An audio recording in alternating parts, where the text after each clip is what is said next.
Investment and portfolio management की unit 2 है दोस्तों। यूनिट 1 में हमने mainly securities, market, trading and security analysis के बारे में पढ़ा था। लेकिन अब हम एक स्टेप और आगे जाएंगे और समझेंगे कि डिफरेंट इन्वेस्टमेंट को कंबाइन करके एक प्रॉपर पोर्टफोलियो कैसे बनाया जाता है, ठीक है, और उस पोर्टफोलियो में रिस्क और रिटर्न को कैसे मैनेज किया जाता है। सबसे पहले हम रिस्क एंड रिटर्न से स्टार्ट करेंगे। इसमें हम समझेंगे कि इन्वेस्टमेंट रिस्क एक्चुअली होता क्या है, रिस्क के डिफरेंट कंपोनेंट्स कौन से हैं, रिस्क को कैसे मेजर किया जाता है, और इसके साथ हम कोवेरिएंस और कोरिलेशन को भी पढ़ेंगे, ठीक है, क्योंकि ये पोर्टफोलियो के ओवरऑल रिस्क को अंडरस्टैंड करने में इंपॉर्टेंट रोल प्ले करते हैं। ठीक, उसके बाद हम पढ़ेंगे फंडामेंटल एनालिसिस। इसमें हम इन्वेस्टमेंट को एनालिसिस करने के लिए इकोनॉमिक एनालिसिस, इंडस्ट्री एनालिसिस और कंपनी एनालिसिस को डिटेल में समझेंगे। ठीक, नेक्स्ट टॉपिक होगा मेजरमेंट ऑफ सिस्टमैटिक रिस्क। यहाँ हम सिस्टमैटिक रिस्क को मेजर करने के कॉन्सेप्ट को समझेंगे, ठीक है, जिसमें फंडामेंटल कोफिशिएंट और बीटा को देखेंगे, ठीक, और बीटा की कैलकुलेशन को भी देखेंगे। उसके बाद हम आएंगे पोर्टफोलियो रिस्क एंड रिटर्न पर। यहाँ हम देखेंगे कि एक पोर्टफोलियो का ओवरऑल रिटर्न कैसे कैलकुलेट होता है और डिफरेंट सिक्योरिटीज को कंबाइन करने के बाद पोर्टफोलियो रिस्क कैसे डिटरमाइन किया जाता है, ठीक है। और फाइनली यूनिट 2 के इंपॉर्टेंट पार्ट में हम सिलेक्शन ऑफ पोर्टफोलियो पढ़ेंगे। इसमें हम मार्कोविट्ज पोर्टफोलियो थ्योरी और सिंगल इंडेक्स मॉडल को समझेंगे, जो पोर्टफोलियो सिलेक्शन और डाइवर्सिफिकेशन के इंपॉर्टेंट अप्रोचेस हैं, ठीक।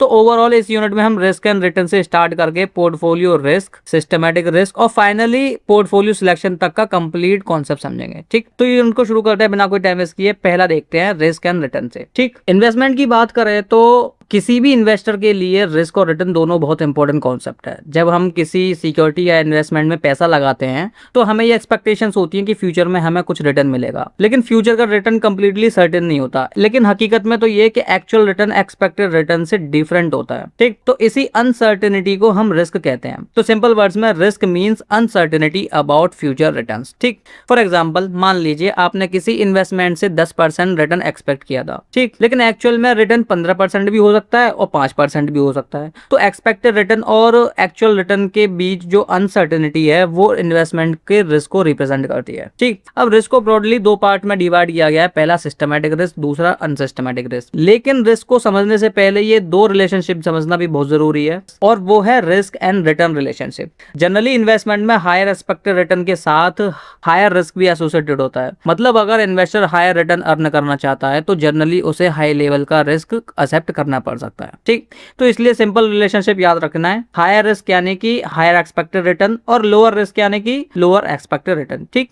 अब आते हैं कंपोनेंट्स ऑफ रिस्क पर। इन्वेस्टमेंट का टोटल रिस्क मेनली दो कंपोनेंट से मिलकर बना होता है। टोटल रिस्क यानी कि systematic risk plus unsystematic risk. तो सबसे पहले समझते हैं सिस्टमैटिक रिस्क को। सिस्टमैटिक रिस्क वो रिस्क होता है जो पूरे मार्केट या इकोनॉमी को अफेक्ट कर देता है, या मार्केट के एक लार्ज पार्ट को अफेक्ट कर देता है, ठीक है। तो ये रिस्क किसी एक पर्टिकुलर कंपनी तक लिमिटेड नहीं होता, ठीक। फॉर एग्जांपल, मान लो अगर इकोनॉमी में इन्फ्लेशन बढ़ जाती है तो इसका इफेक्ट बहुत सारी कंपनीज और इन्वेस्टमेंट पर पड़ेगा, ठीक। सिमिलरली इंटरेस्ट रेट में चेंजेस भी मार्केट को अफेक्ट कर सकते हैं। इंटरेस्ट रेट बढ़ने या घटने से बोरोइंग कॉस्ट, इन्वेस्टमेंट डिसीजन या सिक्योरिटीज की प्राइस इंपैक्ट हो सकती है, ठीक। तो इसी तरह से रिसेशन यानी कि इकोनॉमिक एक्टिविटी में स्लो डाउन तो ओवरऑल मार्केट को और बिजनेस को अफेक्ट कर देता है, ठीक है। और मेजर पॉलिटिकल या इकोनॉमिक चेंजेस भी सिस्टमैटिक रिस्क का रीजन बनते हैं, क्योंकि इनका इफेक्ट एक पर्टिकुलर कंपनी नहीं होती बल्कि पूरा मार्केट या इकोनॉमी पर पड़ जाता है, ठीक है। तो सिस्टमैटिक रिस्क का सबसे इंपॉर्टेंट बात यह है कि डाइवर्सिफिकेशन के थ्रू कंप्लीटली एलिमिनेट नहीं किया जा सकता, क्योंकि ये रिस्क मार्केट या इकोनॉमी के लार्ज पार्ट को अफेक्ट कर देता है, ठीक है। अब दूसरा कंपोनेंट है अनसिस्टमैटिक रिस्क। अनसिस्टमैटिक रिस्क वो रिस्क है जो किसी पर्टिकुलर कंपनी या इंडस्ट्री या बिजनेस से रिलेटेड होता है। मतलब इसका इफेक्ट जनरली पूरे मार्केट पर नहीं होता बल्कि किसी स्पेसिफिक कंपनी पर होता है या स्पेसिफिक इंडस्ट्री पे होता है, ठीक है।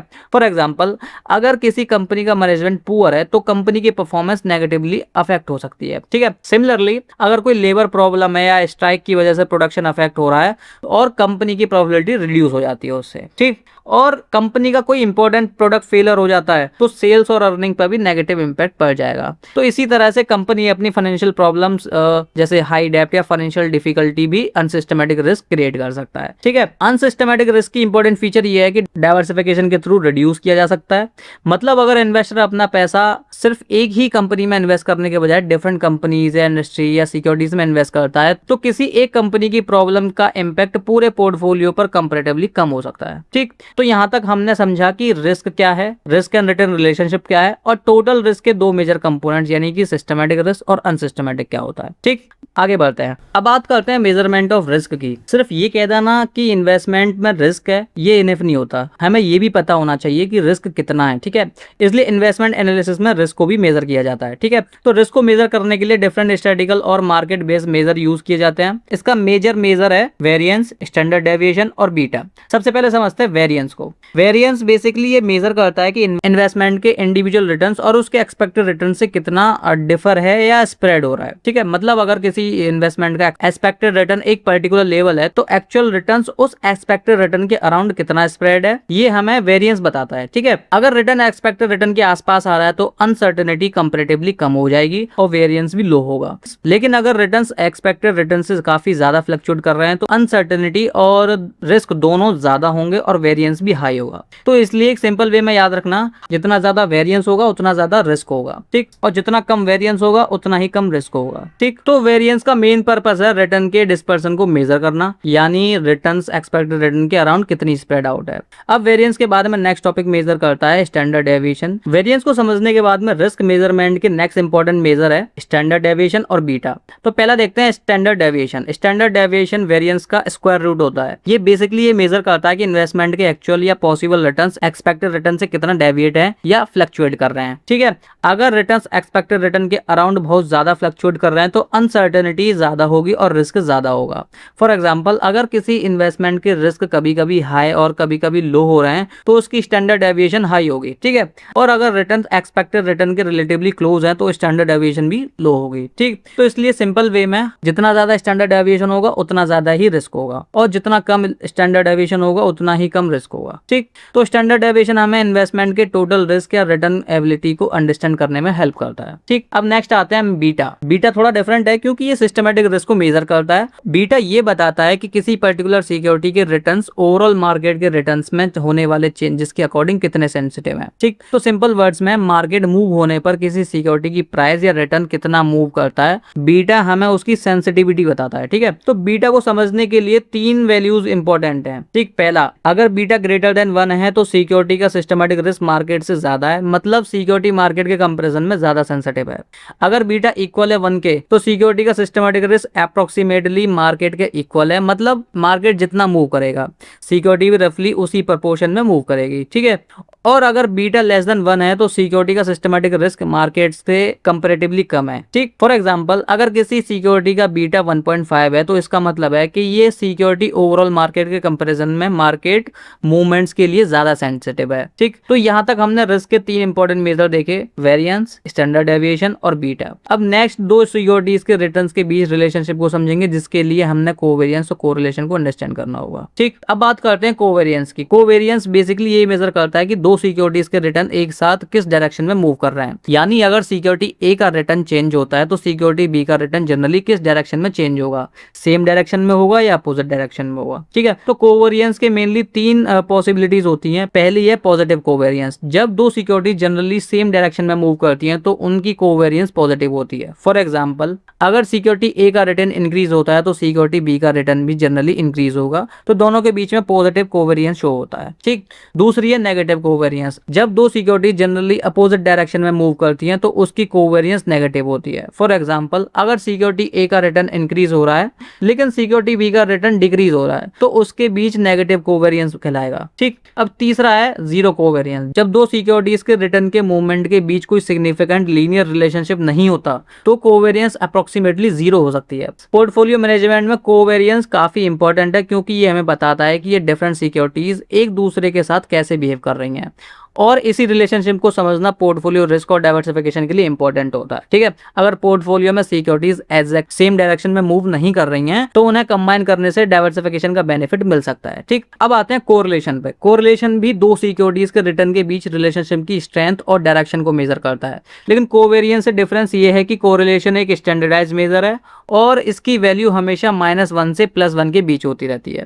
अब इन वैल्यूज को समझते हैं। ठीक है, अगर कोरिलेशन +1 है तो इसका मतलब है कि परफेक्ट पॉजिटिव कोरिलेशन है। दोनों सिक्योरिटी एग्जैक्टली सेम डायरेक्शन में मूव करती हैं तो एक सिक्योरिटी का रिटर्न इंक्रीज होता है तो दूसरी का भी सेम डायरेक्शन में मूव करेगा। ठीक है, अगर कोरिलेशन 0 है तो इसका मतलब ये है कि दोनों सिक्योरिटीज के रिटर्न के बीच कोई सिग्निफिकेंट लीनियर रिलेशनशिप नहीं है। ठीक है, अगर कोरिलेशन -1 है तो ये परफेक्ट नेगेटिव कोरिलेशन को शो करता है। इस केस में दोनों securities exactly opposite side direction में मूव करती हैं और एक का रिटर्न इंक्रीज होता है तो दूसरा का रिटर्न भी डिक्रीज हो जाता है। अब पोर्टफोलियो मैनेजमेंट में कोरिलेशन का इंपॉर्टेंस सबसे ज्यादा डाइवर्सिफिकेशन में देखने के लिए मिल जाता है। जनरली सिक्योरिटीज के बीच कोरिलेशन जितनी लो होती है, डाइवर्सिफिकेशन का पोटेंशियल बेनिफिट भी उतना ज्यादा हो सकता है। इसलिए हम याद रख सकते हैं हाई पॉजिटिव कोरिलेशन यानी लेस डाइवर्सिफिकेशन बेनिफिट, ठीक, और लो कोरिलेशन यानी कि बेटर डाइवर्सिफिकेशन, और नेगेटिव कोरिलेशन यानी कि ग्रेटर रिस्क रिडक्शन पोटेंशियल। ठीक, अब एक सिंपल से एग्जांपल के साथ में समझते हैं। मान लीजिए एक इन्वेस्टर के पोर्टफोलियो में कंपनी ए और कंपनी बी के शेयर हैं। अगर दो शेयर जनरली एक साथ राइज और फॉल करते हैं तो उनकी कोरिलेशन पॉजिटिव होगी। ऐसे केस में डाइवर्सिफिकेशन का बेनिफिट लिमिटेड हो सकता है और पोर्टफोलियो रिस्क रिलेटिवली हाई हो सकता है। लेकिन अगर कंपनी ए के शेयर इंक्रीज हो रहे हैं और उस टाइम कंपनी बी के शेयर डिक्रीज हो रहे हैं तो दोनों के बीच नेगेटिव कोरिलेशन होता है। ऐसी सिचुएशन में एक सिक्योरिटी का नेगेटिव मूवमेंट को दूसरी सिक्योरिटी का मूवमेंट पार्शियली ऑफसेट कर सकता है और ओवरऑल पोर्टफोलियो रिस्क को रिड्यूस करने में हेल्प मिल सकती है। ठीक, तो कोवेरियंस और कोरिलेशन हमें ये समझाने में हेल्प करता है कि डिफरेंट सिक्योरिटीज एक साथ कैसे मूव करती हैं और ये पोर्टफोलियो डाइवर्सिफिकेशन और ओवरऑल रिस्क को समझाने में बहुत इंपॉर्टेंट है। ठीक, आगे बढ़ते हैं। अब आते हैं नेक्स्ट इंपॉर्टेंट टॉपिक पे, वो है फंडामेंटल एनालिसिस। फंडामेंटल एनालिसिस एक ऐसा अप्रोच है जिसका यूज हम किसी सिक्योरिटी की इंट्रिंसिक वैल्यू यानी कि उसकी एस्टिमेटेड एक्चुअल वर्थ को डिटरमाइन करने के लिए करते हैं। ठीक है, अब किसी सिक्योरिटी की वैल्यू सिर्फ उसके करंट मार्केट प्राइस से डिसाइड नहीं होती, उसके पीछे कंपनी की फाइनेंशियल स्ट्रेंथ, फ्यूचर ग्रोथ और प्रॉफिटेबिलिटी के साथ साथ उस इंडस्ट्री की कंडीशन और ओवरऑल इकोनॉमी का भी इंपैक्ट होता है। ठीक है, इसलिए फंडामेंटल एनालिसिस में हम किसी कंपनी को डायरेक्टली एनालाइज करने से पहले ब्रॉडर इकोनॉमिक एनवायरनमेंट को समझते हैं। ठीक है, फंडामेंटल एनालिसिस जनरली एक सीक्वेंस फॉलो करता है। पहला इकोनॉमिक एनालिसिस, दूसरा इंडस्ट्री एनालिसिस, तीसरा कंपनी एनालिसिस, फिर इन्वेस्टमेंट डिसीजंस लास्ट में। ठीक है, मतलब पहले हमने इकोनॉमी को समझेंगे, फिर इंडस्ट्री को, उसके बाद पर्टिकुलर कंपनी को एनालाइज करेंगे और फाइनली इन्वेस्टमेंट डिसीजन लेंगे। तो सबसे पहले आता है इकोनॉमिक एनालिसिस पे। इकोनॉमिक एनालिसिस का सिंपल सा मीनिंग है ओवरऑल इकोनॉमी की कंडीशन को स्टडी करना ताकि ये समझा जा सके कि इकोनॉमिक एनवायरनमेंट कंपनीज और इन्वेस्टमेंट को किस तरह अफेक्ट करता है। ठीक है, किसी पर्टिकुलर कंपनी को एनालाइज करने से पहले इन्वेस्टर को ओवरऑल इकोनॉमी समझनी जरूरी होती है क्योंकि इकोनॉमिक कंडीशन से डायरेक्ट इंपैक्ट बिजनेस एक्टिविटी को और कंपनी प्रॉफिटेबिलिटी और सिक्योरिटी प्राइसेस पर पड़ जाता है। ठीक है, अब इकोनॉमिक एनालिसिस में कुछ मेजर फैक्टर्स को स्टडी करते हैं। सबसे पहला फैक्टर है इकोनॉमिक ग्रोथ। इकोनॉमिक ग्रोथ का मतलब है इकोनॉमी में ओवरऑल इकोनॉमिक एक्टिविटी और प्रोडक्शन का इंक्रीज होना। जब इकोनॉमी ग्रो करती है तो जनरली बिजनेस अपॉर्चुनिटीज इंक्रीज होती हैं, डिमांड बढ़ सकती है और कंपनी की सेल्स अर्निंग को सपोर्ट मिल जाता है। ठीक है, दूसरा फैक्टर है इन्फ्लेशन। इन्फ्लेशन का मतलब है गुड्स और सर्विस की प्राइस में जनरल इंक्रीज आना। अगर इन्फ्लेशन हाई होता है तो कंपनीज की ऑपरेटिंग कॉस्ट इंक्रीज हो सकती है, साथ ही इन्वेस्टर की परचेसिंग पावर रिड्यूस हो सकती है। इसलिए इन्फ्लेशन का इन्वेस्टमेंट डिसीजन पर बहुत इंपॉर्टेंट इंपैक्ट पड़ता है। ठीक है, थर्ड है interest rate. Interest rate companies की बोरोइंग कॉस्ट, इन्वेस्टर के इन्वेस्टमेंट डिसीजन को अफेक्ट करता है। अगर इंटरेस्ट रेट हाई इंक्रीज होती है तो कंपनीज के लिए बोरोइंग एक्सपेंसिव हो सकती है, साथ ही डिफरेंट इन्वेस्टमेंट ऑप्शन अट्रैक्टिवनेस भी चेंज हो सकती है। ठीक, फोर्थ फैक्टर है एम्प्लॉयमेंट। एम्प्लॉयमेंट कंडीशन का डायरेक्ट कनेक्शन लोगों की इनकम और परचेजिंग पावर से होता है। अगर एम्प्लॉयमेंट हाई है तो लोगों की इनकम और कंज्यूमर स्पेंडिंग इंक्रीज हो सकती है। इससे बिजनेस की सेल्स और प्रॉफिटेबिलिटी को सपोर्ट मिल जाता है। ठीक, फिफ्थ फैक्टर है monetary policy. Monetary policy basically central bank के उन मेजर को रेफर करती है जिनके through money supply, interest rate और क्रेडिट कंडीशन को इन्फ्लुएंस किया जाता है। मॉनेटरी पॉलिसी में चेंजेस इकोनॉमिक एक्टिविटी और फाइनेंशियल मार्केट को अफेक्ट कर देता है। ठीक, सिक्स्थ फैक्टर है fiscal policy. Fiscal policy government के डिसीजन से रिलेटेड होती है जैसे कि टैक्सेशन, गवर्नमेंट एक्सपेंडिचर और पब्लिक बोरोइंग्स। गवर्नमेंट की फिस्कल पॉलिसीज में change economic growth, business activity और इन्वेस्टमेंट एनवायरनमेंट को इन्फ्लुएंस कर देती है। और लास्ट इंपॉर्टेंट फैक्टर है बिजनेस साइकिल। ठीक, बिजनेस साइकिल इकोनॉमी में इकोनॉमिक एक्टिविटी के अप्स और डाउन्स रिप्रेजेंट करते हैं। इसमें generally expansion, peak, slow down और रिकवरी जैसे स्टेजेस को देखने मिलते हैं। ठीक, तो बिजनेस साइकिल के डिफरेंट स्टेजेस में कंपनीज की सेल्स, प्रॉफिट और इन्वेस्टमेंट रिटर्न को डिफरेंटली अफेक्ट हो सकते हैं। तो ओवरऑल इकोनॉमिक एनालिसिस में इन्वेस्टर को ये समझने में हेल्प करता है कि करंट इकोनॉमिक एनवायरनमेंट इन्वेस्टमेंट के लिए फेवरेबल है या अनफेवरेबल, ठीक है। और ये एनालिसिस फंडामेंटल एनालिसिस का फर्स्ट स्टेप है जो हमें आगे इंडस्ट्री एनालिसिस और कंपनी एनालिसिस करने के लिए एक ब्रॉडर फाउंडेशन प्रोवाइड करता है, ठीक है। आगे बढ़ते हैं। इकोनॉमिक एनालिसिस के बाद हम अब आते हैं इंडस्ट्री एनालिसिस पे, ठीक है। इंडस्ट्री एनालिसिस का मतलब है किसी पर्टिकुलर इंडस्ट्री की करंट कंडीशन, स्ट्रक्चर या फ्यूचर प्रोस्पेक्ट का इवैल्यूएशन करना, ठीक है। यानी अब पूरी इकोनॉमी को नहीं बल्कि किसी स्पेसिफिक इंडस्ट्री को एनालाइज करेंगे जिसमें कि हमारी कंपनी ऑपरेट कर रही है, ठीक है। इसका पर्पस ये समझना है कि इंडस्ट्री में ग्रोथ के अपॉर्चुनिटीज क्या हैं और चैलेंजेस क्या हो सकते हैं। तो सबसे पहला फैक्टर है इंडस्ट्री ग्रोथ। इंडस्ट्री ग्रोथ बताती है कि पर्टिकुलर इंडस्ट्री कितनी रैपिडली एक्सपेंड हो रही है और इंडस्ट्री ग्रो कर रही है, ठीक है। अगर इंडस्ट्री ग्रो कर रही है तो कंपनीज के लिए सेल्स इंक्रीज करने के, एक्सपेंड करने के और प्रॉफिटेबिलिटी इंप्रूव करने के बेटर अपॉर्चुनिटीज मिल सकती हैं। नेक्स्ट फैक्टर आता है डिमांड एंड सप्लाई। डिमांड और सप्लाई का रिलेशनशिप प्रोडक्ट्स या सर्विसेज की सेल्स और प्राइस को अफेक्ट करना होता है। अगर डिमांड स्ट्रांग है तो सप्लाई कंडीशन फेवरेबल है तो इंडस्ट्री की ग्रोथ और प्रॉफिटेबिलिटी को सपोर्ट मिल जाता है। तीसरा फैक्टर है कंपटीशन। कंपटीशन का मतलब है इंडस्ट्री में ऑपरेटिंग कंपनीज के बीच राइवलरी का लेवल, ठीक है। अगर कंपटीशन बहुत हाई है तो कंपनीज को प्राइस, मार्केट शेयर और प्रॉफिट मार्जिन पर बहुत प्रेशर फेस करना पड़ सकता है। नेक्स्ट फैक्टर है गवर्नमेंट पॉलिसीज। गवर्नमेंट के रूल्स, रेगुलेशन, टैक्सेशन और अदर पॉलिसीज इंडस्ट्रीज के फंक्शनिंग और प्रॉफिटेबिलिटी को सिग्निफिकेंटली अफेक्ट कर देता है। अगर गवर्नमेंट पॉलिसी फेवरेबल है तो इंडस्ट्री को ग्रोथ सपोर्ट मिलता है, लेकिन रेस्ट्रिक्टिव पॉलिसी इंडस्ट्री के लिए चैलेंजेस क्रिएट भी कर सकता है, ठीक है। नेक्स्ट है टेक्नोलॉजी। टेक्नोलॉजी डेवलपमेंट इंडस्ट्री के प्रोडक्ट्स, प्रोडक्शन मेथड, कॉस्ट और कॉम्पिटिटिवनेस को अफेक्ट कर देता है। जो इंडस्ट्रीज टेक्नोलॉजिकल चेंजेस को इफेक्टिवली अडॉप्ट कर लेती हैं उनका फ्यूचर प्रोस्पेक्ट कंपैरेटिवली बेटर हो सकता है, ठीक। नेक्स्ट फैक्टर है कॉस्ट स्ट्रक्चर। कॉस्ट स्ट्रक्चर का मतलब है इंडस्ट्री में बिजनेस ऑपरेट करने के मेजर कॉस्ट जैसे कि रॉ मटेरियल, लेबर, एनर्जी और ऑपरेटिंग कॉस्ट। अगर ये कॉस्ट इंक्रीज होती है तो कंपनी की प्रॉफिटेबिलिटी पर नेगेटिव इंपैक्ट पड़ सकता है, ठीक। और लास्ट इंपॉर्टेंट फैक्टर है industry life cycle. Generally industry different stages में पास करती है, जैसे इंट्रोडक्शन, फिर होती है ग्रोथ, मैच्योरिटी, फिर उसका डिक्लाइन।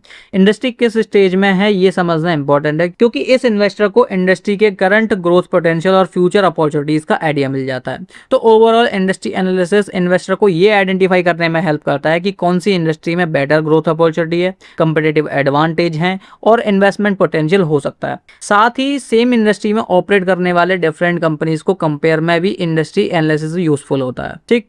अब इकोनॉमी और इंडस्ट्री दोनों को समझने के बाद अब नेक्स्ट सबसे स्पेसिफिक लेवल आप आते हैं company analysis. Company analysis fundamental analysis के फाइनल और मोर स्पेसिफिक स्टेज है। इसमें इन्वेस्टर एक पर्टिकुलरली कंपनी की फाइनेंशियल और ऑपरेशनल परफॉर्मेंस को एनालाइज करता है। यहाँ हम समझने की कोशिश करते हैं कि कंपनी फाइनेंशियली कितनी स्ट्रांग है, उसकी प्रॉफिटेबिलिटी कैसी है, मैनेजमेंट कैसा है, फ्यूचर में कंपनी के ग्रोथ प्रोस्पेक्ट क्या है, ठीक है। तो इसका सबसे पहला फैक्टर है सेल्स। सेल्स कंपनी की एबिलिटी को शो करता है कि वो अपने प्रोडक्ट्स या सर्विसेज को कितना रेवेन्यू जनरेट कर रही है। अगर सेल्स कंटिन्यू ग्रो कर रही है तो ये इंक्रीजिंग मार्केट डिमांड और बिजनेस एक्टिविटी को इंडिकेशन हो सकता है। नेक्स्ट फैक्टर है प्रॉफिटेबिलिटी। प्रॉफिटेबिलिटी बताती है कि कंपनी अपने बिजनेस ऑपरेशन से कितना प्रॉफिट जनरेट कर रही है, ठीक है। हायर और स्टेबल प्रॉफिटेबिलिटी जनरली कंपनी की स्ट्रॉन्गर फाइनेंशियल परफॉर्मेंस को इंडिकेट करती है, ठीक है। थर्ड फैक्टर है अर्निंग्स। अर्निंग कंपनी की एक्सपेंसेस को कंसीडर करने के बाद जनरेट होने वाली इनकम रिप्रेजेंट करती है। अर्निंग का लेवल और उसकी ग्रोथ कंपनी की फाइनेंशियल परफॉर्मेंस को इवैल्यूएट करने में इंपॉर्टेंट होती है, ठीक। नेक्स्ट है financial position. Financial position company की ओवरऑल फाइनेंशियल स्ट्रेंथ को रिफ्लेक्ट करती है। इसमें कंपनी के एसेट्स, लायबिलिटीज, फाइनेंशियल ऑब्लिगेशन को मीट करने की एबिलिटी को देखा जाता है, ठीक है। अगर कंपनी की फाइनेंशियल पोजीशन स्ट्रांग है तो जनरली कंपनी में ग्रेटर फाइनेंशियल स्टेबिलिटी आ सकती है, ठीक। नेक्स्ट फैक्टर है मैनेजमेंट क्वालिटी। मैनेजमेंट कंपनी के डिसीजन मेकिंग, ऑपरेशन, स्ट्रेटेजी और फ्यूचर परफॉर्मेंस के मेन इंपॉर्टेंट रोल प्ले होते हैं। अगर मैनेजमेंट एफिशिएंट है और प्रॉपर डिसीजन लेता है तो कंपनी सस्टेनेबल ग्रोथ अचीव कर रही है, ठीक। नेक्स्ट फैक्टर है डिविडेंड पॉलिसी। डिविडेंड पॉलिसी का मतलब होता है कंपनी अपने प्रॉफिट का कितना पार्ट शेयर होल्डर को डिविडेंड के फॉर्म में डिस्ट्रीब्यूट करती है और कितना बिजनेस में रिटेन कर लेती है। इन्वेस्टर कंपनी की डिविडेंड हिस्ट्री और पॉलिसी को भी कंसीडर करते हैं, ठीक। नेक्स्ट फैक्टर है ग्रोथ प्रोस्पेक्ट। ग्रोथ प्रोस्पेक्ट का मतलब है कंपनी के फ्यूचर में सेल्स, अर्निंग और बिजनेस ऑपरेशन को एक्सपेक्ट करने की पोटेंशियल। जिन कंपनीज की ग्रोथ अपॉर्चुनिटीज स्ट्रांग होती हैं वो इन्वेस्टर के लिए कंपैरेटिवली अट्रैक्टिव हो सकती है। और लास्ट फैक्टर है कॉम्पिटिटिव पोजीशन। कॉम्पिटिटिव पोजीशन बताती है कि कंपनी अपनी इंडस्ट्री में कंपटीटर के अगेंस्ट अगेंस्ट कितनी इफेक्टिवली कम्पीट कर रही है। ठीक है, इसमें market share, product quality, brand strength और बिजनेस एफिशिएंसी जैसे फैक्टर इंपॉर्टेंट हो सकते हैं। ठीक, तो ओवरऑल कंपनी एनालिसिस इन्वेस्टर को ये डिटरमाइन करने में हेल्प करता है कि पर्टिकुलर कंपनी की सिक्योरिटी इन्वेस्टमेंट के लिए अट्रैक्टिव है या नहीं है। इस एनालिसिस के थ्रू इन्वेस्टर कंपनी की financial strength, profitability, management quality और फ्यूचर ग्रोथ प्रोस्पेक्ट को इवेलुएट करता है और इन सभी फैक्टर को कंसीडर करने के बाद इन्वेस्टमेंट डिसीजन लेता है। ठीक, तो फंडामेंटल एनालिसिस का कंप्लीट फ्लो हम कुछ इस तरीके से याद रख सकते हैं कि पहले इन्वेस्टर इकोनॉमिक एनालिसिस करता है, फिर इंडस्ट्री एनालिसिस करता है, फिर उस कंपनी के एनालिसिस करता है, फिर एंड में वो इन्वेस्टमेंट डिसीजंस लेता है। ठीक है, आगे बढ़ते हैं। अब हम फंडामेंटल एनालिसिस के बाद में नेक्स्ट टॉपिक पर आते हैं और वो है मेजरमेंट ऑफ सिस्टमैटिक रिस्क। सबसे पहले एक बार सिस्टमैटिक को रिकॉल कर लेते हैं। सिस्टमैटिक रिस्क वो रिस्क है जो ओवरऑल मार्केट या इकोनॉमी को अफेक्ट करने वाले फैक्टर की वजह से अराइज होता है और इस मार्केट को डाइवर्सिफिकेशन के थ्रू कंप्लीटली एलिमिनेट नहीं किया जा सकता। ठीक है, अब क्वेश्चन आता है कि सिस्टमैटिक रिस्क को मेजर कैसे किया जाता है। सिस्टमैटिक रिस्क को मेजर करने के लिए सबसे इंपॉर्टेंट मेजर है बीटा, यानी कि बीटा कोफिशिएंट। लेकिन सिलेबस में इसके साथ में फंडामेंटल कोफिशिएंट का भी मेंशन है, तो पहले इसको भी समझ लेते हैं। ठीक है, तो फंडामेंटल कोफिशिएंट, पोर्टफोलियो एनालिसिस में फंडामेंटल कोफिशिएंट को एक ऐसा इंडिकेटर के रूप में समझा जा सकता है जो फंडामेंटल फैक्टर और किसी सिक्योरिटी के रिस्क और रिटर्न कैरेक्टरिस्टिक्स के रिलेशनशिप को इवेलुएट करने में हेल्प करता है। ठीक, यानी इन्वेस्टर कंपनी की फंडामेंटल कंडीशन को एनालाइज करता है और देखता है कि कंपनी की क्वालिटी और फ्यूचर प्रोस्पेक्ट कैसे हैं।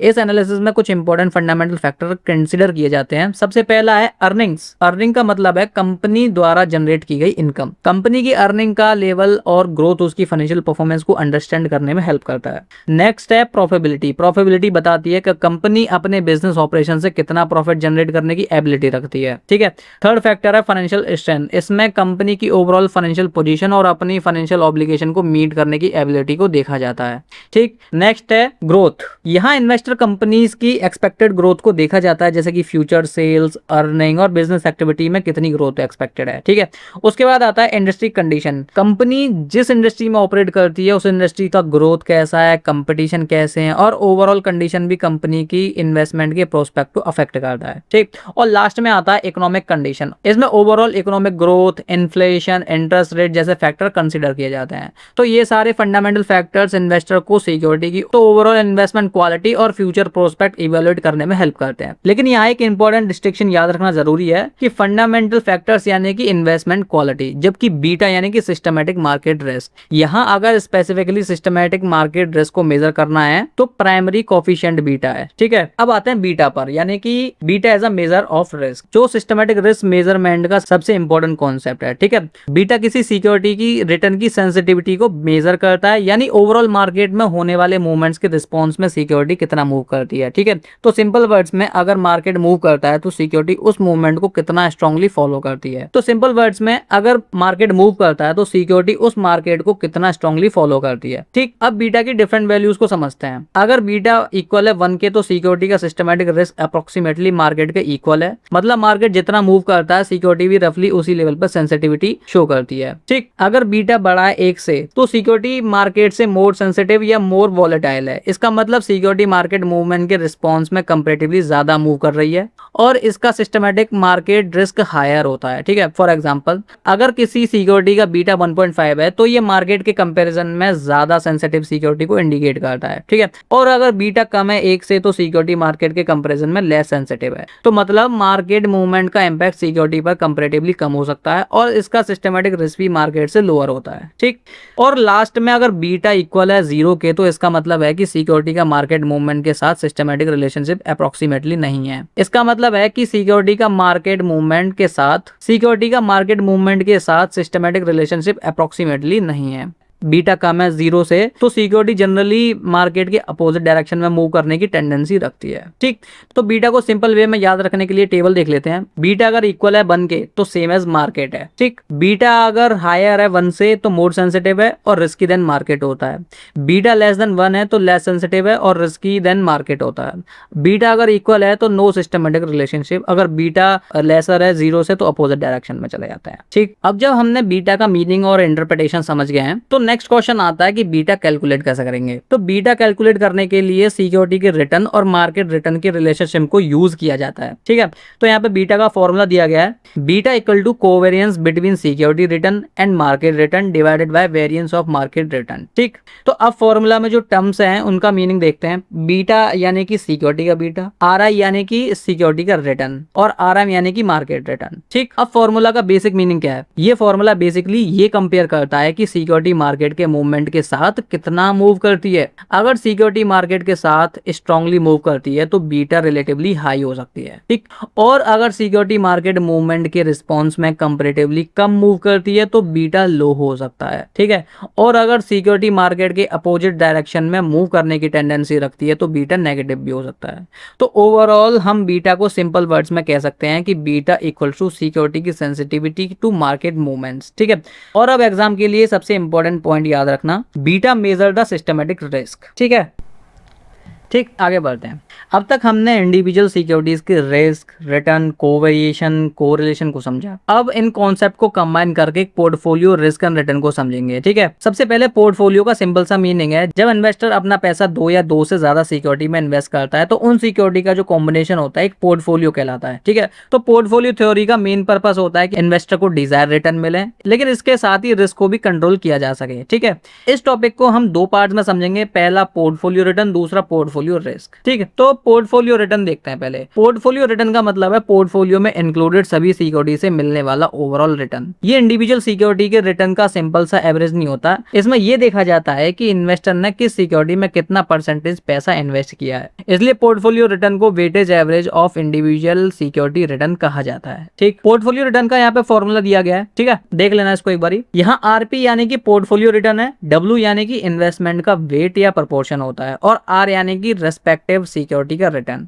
फॉर एग्जांपल, अगर इन्वेस्टर ने 60% पैसा सिक्योरिटी ए में डाला है जिसका रिटर्न 10% है, और 40% सिक्योरिटी बी में जिसका रिटर्न 15% है, तो पोर्टफोलियो रिटर्न होगा हमारा सारी कैलकुलेशन करने के बाद में 12%। ठीक है, तो सिंपल सा पॉइंट है, portfolio return equals to weightage average of individual security return. ठीक, अब आते हैं पोर्टफोलियो रिस्क पर। पोर्टफोलियो रिस्क का मतलब है पोर्टफोलियो के ओवरऑल रिटर्न में अनसर्टेनिटी या फ्लक्चुएशन। यहाँ एक इंपॉर्टेंट बात समझना जरूरी है कि पोर्टफोलियो रिस्क सिर्फ इंडिविजुअल सिक्योरिटीज के रिस्क पर डिपेंड नहीं करता, ये इसी बात पर डिपेंड करता है कि पोर्टफोलियो रिटर्न में सिक्योरिटीज एक दूसरे के साथ किस तरह मूव करती हैं। ठीक है, तो पोर्टफोलियो रिस्क को मेनली 4 फैक्टर अफेक्ट करते हैं। पहला, इंडिविजुअल सिक्योरिटी रिस्क, हर सिक्योरिटी का अपना रिस्क पोर्टफोलियो के ओवरऑल रिस्क को अफेक्ट करता है। ठीक है, सेकंड है पोर्टफोलियो वेट, पोर्टफोलियो में किसी सिक्योरिटी में कितना पैसा इन्वेस्ट किया गया है, ये भी इंपॉर्टेंट है। जिस सिक्योरिटी का वेट ज्यादा होगा उसका इंपैक्ट पोर्टफोलियो पर ज्यादा होगा। ठीक, थर्ड है कोवेरियंस, कोवेरियंस बताता है कि दो सिक्योरिटीज के रिटर्न किस डायरेक्शन में साथ में मूव करते हैं। ठीक है, फोर्थ है कोरिलेशन, कोरिलेशन बताता है कि दो सिक्योरिटीज के रिटर्न के बीच रिलेशनशिप कितना स्ट्रांग है। पोर्टफोलियो डाइवर्सिफिकेशन के लिए कोरिलेशन बहुत इंपॉर्टेंट होता है। ठीक, दो सिक्योरिटी पोर्टफोलियो के लिए पोर्टफोलियो वेरिएंस का भी फॉर्मूला होता है, ये देख लीजिए एक बारी। ठीक है, अब कोरिलेशन को एक सिंपल वे में समझो, अगर कोरिलेशन हाई पॉजिटिव है तो दोनों सिक्योरिटीज जनरली सेम डायरेक्शन में मूव करेंगी, इसलिए डाइवर्सिफिकेशन का बेनिफिट कम हो और रिस्क रिडक्शन लिमिटेड रहेगा। ठीक, अगर कोरिलेशन लो है तो सिक्योरिटी एक साथ स्ट्रांगली मूव नहीं करेंगी, इससे डाइवर्सिफिकेशन का बेनिफिट बढ़ेगा और पोर्टफोलियो रिस्क रिड्यूस हो सकता है। ठीक, और अगर कोरिलेशन नेगेटिव है तो सिक्योरिटीज जनरली पॉजिटिव डायरेक्शन में मूव करेंगी, इस सिचुएशन में डाइवर्सिफिकेशन से रिस्क रिडक्शन का बेनिफिट सबसे ज्यादा हो सकता है। तो इजी वे में याद रखने का ये तरीका है, लोअर कोरिलेशन यानी कि बेटर डाइवर्सिफिकेशन और लोअर पोर्टफोलियो रिस्क। ठीक है, ठीक, और हायर कोरिलेशन मतलब कि लेस डाइवर्सिफिकेशन बेनिफिट और हायर पोर्टफोलियो रिस्क। फाइनली एक इंपॉर्टेंट डिफरेंस भी याद रखना, पोर्टफोलियो रिटर्न मेनली डिपेंड करता है वेट प्लस इंडिविजुअल रिटर्न पर। ठीक है, जबकि पोर्टफोलियो रिस्क डिपेंड करता है इंडिविजुअल रिस्क प्लस वेट पर प्लस कोवेरियंस या कोरिलेशन पर भी। ठीक है, तो यानी पोर्टफोलियो बनाते वक्त सिर्फ ये देखना इनफ नहीं है कि इंडिविजुअल सिक्योरिटीज कितना रिटर्न दे रही हैं,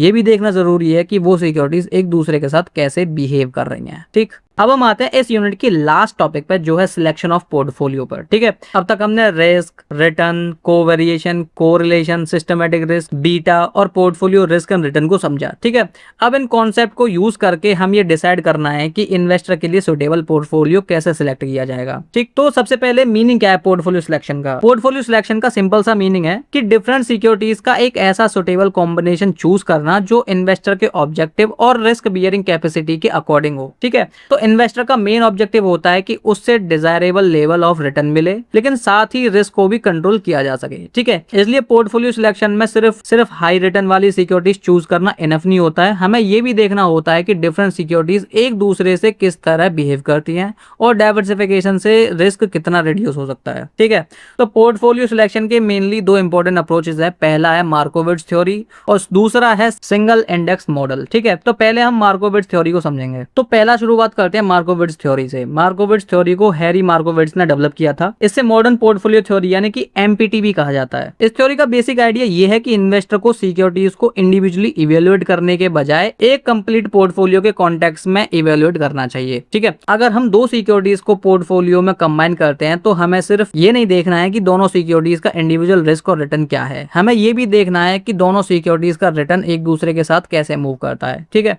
इसी इंटरेक्शन की वजह से डाइवर्सिफिकेशन के थ्रू पोर्टफोलियो रिस्क को रिड्यूस किया जा सकता है। ठीक, तो मार्कोविट्ज थ्योरी में मेनली 5 फैक्टर इंपॉर्टेंट है। पहला फैक्टर है एक्सपेक्टेड रिटर्न, इन्वेस्टर को पोर्टफोलियो से कितना रिटर्न एक्सपेक्टेड है। ठीक, दूसरा है रिस्क, पोर्टफोलियो के रिटर्न में कितनी अनसर्टेनिटी या वेरिएबिलिटी है। ठीक है, थर्ड है कोवेरियंस, कोवेरियंस बताता है कि दो सिक्योरिटीज के रिटर्न किस डायरेक्शन में मूव कर रहे हैं। ठीक, फोर्थ है कोरिलेशन, कोरिलेशन बताता है कि दो सिक्योरिटीज के रिटर्न के बीच रिलेशनशिप कितना स्ट्रांग है और किस डायरेक्शन में है। ठीक, फिफ्थ है डाइवर्सिफिकेशन, डाइवर्सिफिकेशन का मतलब है इन्वेस्टमेंट को डिफरेंट सिक्योरिटीज में स्प्रेड करना ताकि किसी एक सिक्योरिटी के पुअर परफॉर्मेंस का इंपैक्ट ओवरऑल पोर्टफोलियो पर ना पड़े। ठीक, तो इसका सिंपल सा एग्जांपल है, मान लीजिए एक इन्वेस्टर के पास दो कंपनीज की सिक्योरिटीज हैं, कंपनी ए और कंपनी बी। अगर दोनों कंपनीज के रिटर्न एग्जैक्टली सेम डायरेक्शन में मूव नहीं करते हैं तो एक सिक्योरिटी में डिक्लाइन होने पर दूसरी सिक्योरिटी कंपैरेटिवली बेटर परफॉर्म कर सकती है। ठीक है, इससे ओवरऑल पोर्टफोलियो के फ्लक्चुएशन रिड्यूस हो सकते हैं। यही मार्कोविट्ज थ्योरी में मेन डाइवर्सिफिकेशन का बेसिक सा कॉन्सेप्ट है। ठीक, तो इंपॉर्टेंट कॉन्सेप्ट देख लेते हैं कुछ मार्कोविट्ज थ्योरी के। ठीक है, तो पहला कॉन्सेप्ट है डाइवर्सिफिकेशन। डाइवर्सिफिकेशन का मीनिंग है इन्वेस्टमेंट को एक ही सिक्योरिटी में इन्वेस्ट करने के बजाय डिफरेंट सिक्योरिटीज में स्प्रेड करना। डिफरेंट सिक्योरिटीज पर मार्केट कंडीशन और कंपनी की स्पेसिफिक फैक्टर का इंपैक्ट डिफरेंट हो सकता है, इसलिए उन्हें कंबाइन करने से अनसिस्टेमेटिक रिस्क को रिड्यूस करने में हेल्प मिल जाती है। ठीक है, फॉर एग्जांपल इन्वेस्टर अपना एंटायर अमाउंट एक कंपनी के शेयर में इन्वेस्ट करने के बजाय डिफरेंट सिक्योरिटीज डिफरेंट इंडस्ट्रीज की कंपनी में इन्वेस्ट कर सकता है। इससे किसी एक कंपनी या इंडस्ट्री की प्रॉब्लम का इंपैक्ट पूरे पोर्टफोलियो पर रिलेटिवली कम हो जाता है। ठीक, सेकंड है एक्सपेक्टेड रिटर्न। पोर्टफोलियो का एक्सपेक्टेड रिटर्न वो है जो इन्वेस्टर पोर्टफोलियो से अर्न करने की एक्सपेक्टेशन रखता है। ये इंडिविजुअल सिक्योरिटी के रिटर्न्स और उनमें इन्वेस्टेड अमाउंट के वेट के बेसिस पर कैलकुलेट किया जाता है। ठीक है, तो सिंपल वर्ड्स में portfolio expected returns equals to weightage average of individual security return. ठीक है, यानी कि जिस सिक्योरिटी में इन्वेस्टमेंट का वेट ज्यादा है उसका पोर्टफोलियो रिटर्न पर इंपैक्ट भी ज्यादा होगा। ठीक, नेक्स्ट है पोर्टफोलियो रिस्क। पोर्टफोलियो रिस्क का मतलब है पोर्टफोलियो के ओवरऑल रिटर्न में अनसर्टेनिटी या वेरिएबिलिटी। मार्कोविट्ज के अकॉर्डिंग पोर्टफोलियो रिस्क सिर्फ इंडिविजुअल सिक्योरिटी के रिस्क पर डिपेंड नहीं करता, ये डिपेंड करता है individual security risk plus covariation correlation between securities. ठीक है, यानी अगर हम ऐसी सिक्योरिटीज कंबाइन करते हैं जिनके रिटर्न्स परफेक्टली सेम डायरेक्शन में मूव नहीं करते हैं तो डाइवर्सिफिकेशन के थ्रू ओवरऑल पोर्टफोलियो रिस्क को रिड्यूस किया जा सकता है। ठीक, अब आते हैं एफिशिएंट पोर्टफोलियो पर। एफिशिएंट पोर्टफोलियो वो पोर्टफोलियो होता है जो best possible risk return combination provide करके देता है। ठीक है, एक पोर्टफोलियो एफिशिएंट तब हो सकता है जब गिवन लेवल ऑफ रिस्क पर मैक्सिमम पॉसिबल रिटर्न प्रोवाइड करे या गिवन लेवल ऑफ रिटर्न पर मिनिमम पॉसिबल रिस्क हो। ठीक है, इसलिए इन्वेस्टर जनरली इनएफिशिएंट पोर्टफोलियो के कंपैरिजन में एफिशिएंट पोर्टफोलियो को प्रेफर करेगा क्योंकि इसमें रिस्क और रिटर्न का कॉम्बिनेशन कंपैरेटिवली बेटर होता है। ठीक, फिर लास्ट है efficient frontier. Efficient frontier basically उन पोर्टफोलियोज का सेट है जो डिफरेंट लेवल ऑफ रिस्क पर best possible expected return provide करता है। ठीक है, यानी एफिशिएंट फ्रंटियर पर जो पोर्टफोलियोज होते हैं उनसे बेटर कॉम्बिनेशन अवेलेबल अल्टरनेटिव्स में नहीं होता है। तो सिंपल वे में अगर किसी पोर्टफोलियो का सेम रिस्क पर दूसरा पोर्टफोलियो हायर रिटर्न दे रहा है तो पहला पोर्टफोलियो एफिशिएंट नहीं होगा। ठीक है, सिमिलरली अगर सेम रिटर्न लोअर रिस्क पर मिल सकता है तो हायर रिस्क पोर्टफोलियो एफिशिएंट नहीं होगा। इसलिए एफिशिएंट फ्रंटियर इन्वेस्टमेंट को better risk return combination identify करने में हेल्प कर देता है। ठीक, आगे बढ़ते हैं। अब देखते हैं मार्कोविट्ज थ्योरी के मेन अजम्पशंस।